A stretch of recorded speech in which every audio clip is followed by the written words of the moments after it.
So I've already done 2 videos now on PS4 tips and tricks, and given where we are right now, PS4 has been in the market for 5 years, PS5 rumors are already starting, so in the next year and a half, 2 years, we'll see that console. And the last firmware update didn't really add any major features for PS4, so it's almost fair to say that we're not going to see that many major features moving forward except PlayStation Network name changes, which will come in firmware 6.10. But for right now, at the very least, I think it's safe to make this video. We are dubbing this the ultimate PS4 tips and tricks. Everything that I've done previously and all the new tips combined into one major video. With that in mind, I just want to mention real quick before we get started, this video is still mostly intended for new PS4 owners or perhaps somebody looking to buy a PS4 today, late into the console lifecycle, just to get a good idea of what you can do with the system, features that aren't really advertised all that often by Sony, or perhaps features that gamers don't really talk about, some very uncommonly used things with the system. But even still, I think there's still probably going to be a few things in here that even veteran PlayStation gamers don't know about, or maybe they even forgot. But without further ado, let's get into the video. You can change your profile picture to anything you want using the official PlayStation app on your smartphone. This is the picture that will display when you reveal real names of somebody and not your PSN avatar. You can control who can send you messages or friend requests on PSN by going to Settings and Account Management. You can set it to anybody, friends of friends, or nobody. You can set a 4-digit passcode to log into your PS4 with. Go to Settings, Login Settings, and then Passcode Management. Every user on a single PS4 can have their own code set up. You can upgrade the hard drive of any PS4 model, and it's very simple. It takes a regular 2.5-inch laptop hard drive, and you can even increase the performance of your system slightly by going with an SSHD or SSD. If you want, you can turn off the system's ambient music and keytones by going to Settings and Sound and Screen.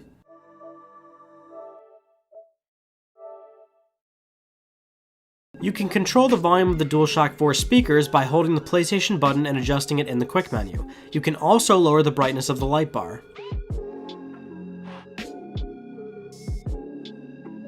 Any headphones can be plugged into the DualShock 4 for audio, but most microphone headphones will also work as well for voice chat. You can manage the controller and system auto turn-off to specifically cover games and media playback separately. So if you know how long it usually takes for you to pass out from a night of Netflix, you can change that. Head to Settings and then Power Save Settings. The PS4's on-screen keyboard can be controlled a number of ways. You can use a USB or Bluetooth keyboard, a mouse, the DualShock 4's gyroscope, or even the PlayStation app to input text from there. The PS4 does support voice controls to navigate around the menu. You can use the official PlayStation camera and speak out loud to it, or you can use connected headphones as well. PlayStation. Detroit Become Human. PlayStation View. TV and video. When you have a connected microphone or camera to the PS4, you can press L2 to see all the available voice commands you can do.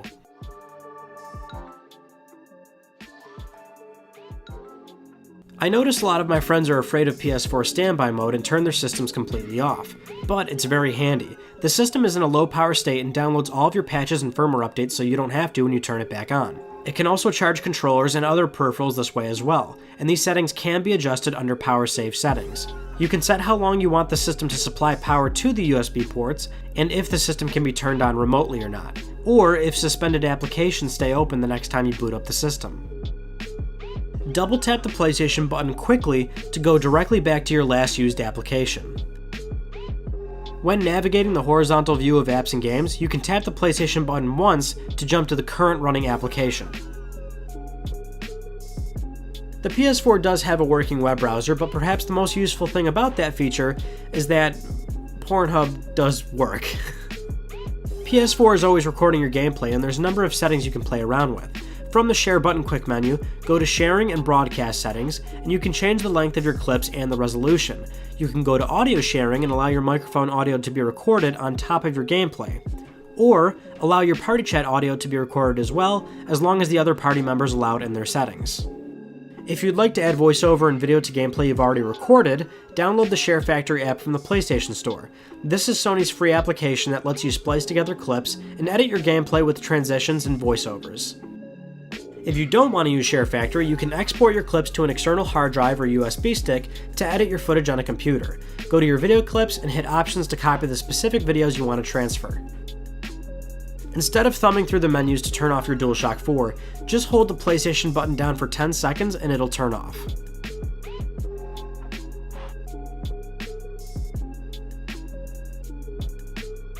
PS4 can play your photo, music, and video files, but first you have to go download the Media Player app from the PlayStation Store. With a connected USB device, this app will read and play your files.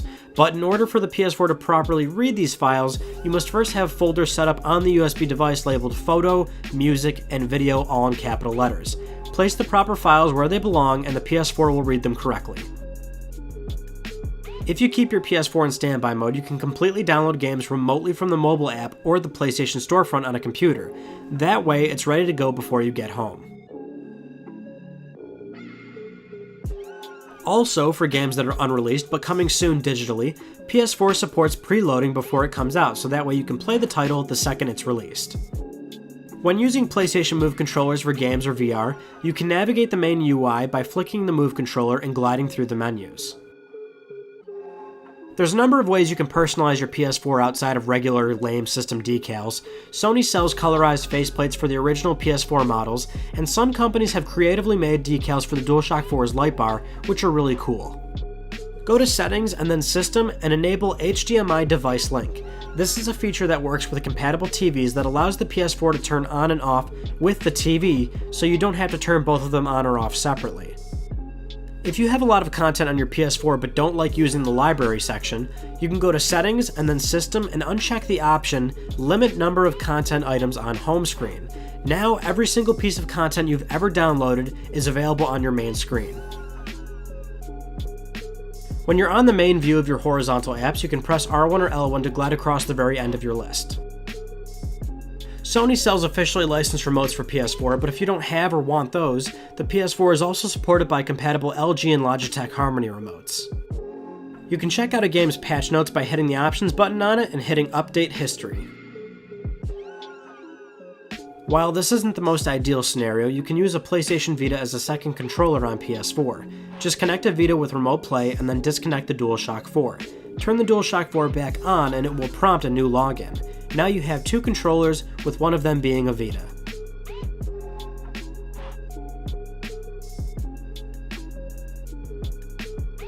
If you go to SonyRewards.com and log in with your account, you can go to the My Rewards section and turn on 3 one-time trophy challenges. You'll earn reward points for unlocking trophies, and you can use those points to redeem for gift cards or other miscellaneous items on the Sony Rewards website. If you have an original PS4 or PS4 Slim, you can use that same power cord for many other PlayStations. It works on the original PlayStation, PlayStation 2, PlayStation 3 Slim, and Super Slim. Also, DualShock 4 uses the same charging cable as most Android handsets, so you can always use those cables as a backup or use the supplied one from Sony for your phone. You can delete a game's trophy data from your account if you've never earned a trophy in that game before. Over the years, Sony has added an immense amount of accessibility options, so you can now invert colors, increase the text size, bold the font, and even change button assignments. You can go to a friend's profile, and if they're playing a game, you can request to watch their gameplay over the internet. If they're playing a game you want to try yourself, you can use a feature called SharePlay, which will let you remotely play their game even though you don't own it yourself. This feature also works great for games that support local multiplayer, so your online friend who doesn't own something like Towerfall Ascension can play with you from your game. If you have a lot of PSN friends, you can toggle which ones you want notifications from when they go online or offline. Go to your friends and hit triangle to make your selections. Also, if you have a lot of friends and you don't want to see all their activities, you can unfollow them while still being their friends. You can also follow profiles you're not friends with if they allow it. To increase the image quality of your screenshots, go to the Share Quick menu, Sharing and Broadcast Settings, and then Screenshot Settings. Change your image format to PNG. The file size is larger, but the image quality is much better. Remote Play is a great feature for playing PS4 games on your Vita, but you can also use the feature for your PC. Sony offers a Remote Play app for Windows and Mac, and from there you can Remote Play PS4 games to the computer and play with a connected DualShock 4. If you're using a PS4 Pro and you're playing an older game that doesn't support the extra PS4 Pro horsepower, you can head to Settings, System, and then turn on Boost Mode. This will retroactively improve load times, frame rate, and lower texture pop-in on older games.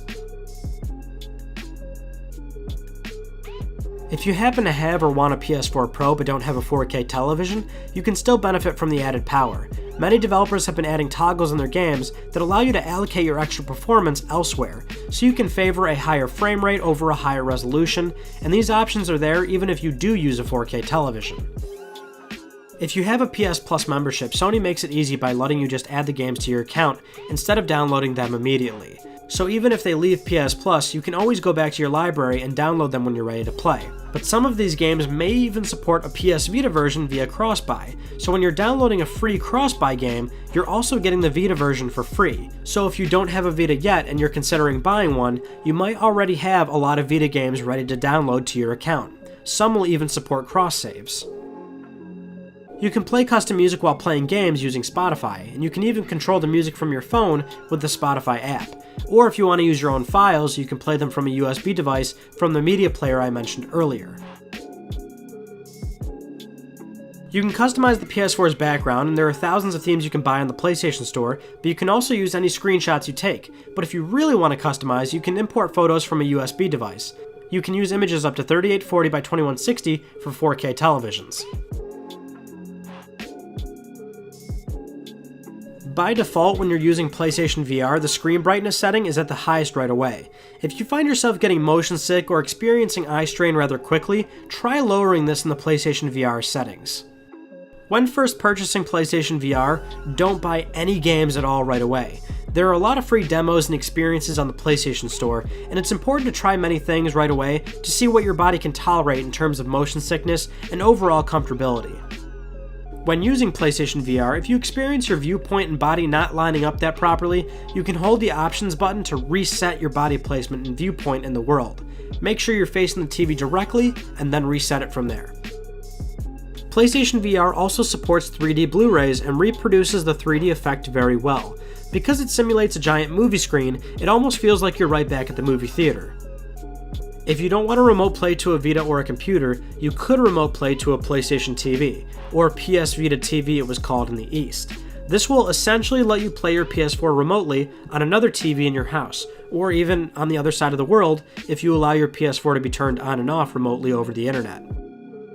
PlayStation VR can in fact be used for VR porn. So download the Little Star VR Cinema app from the PlayStation Store. There's tons of VR content on there, but this app also allows you to use your own VR videos. Find the content you're looking for online and download the files on your computer.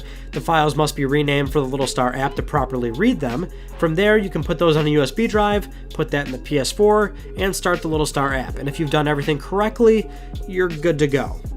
If you're using PlayStation VR for something and need to be alert of your surroundings, you can go to Settings, Devices, and then Audio Devices and turn on Side Tone Volume. This will allow any external noises around you to be played through your headphones. So if your phone rings or somebody walks through the door, that noise will be played directly through your headphones. And that's all I've got for you. Those are the ultimate PS4 tips and tricks. I hope you learned something. Surely there's a tip in there for everybody. And if you haven't yet, subscribe for the best PlayStation news, reviews, and updates here on YouTube. Thank you so much for watching, and I will see you all in my next video. You take it easy.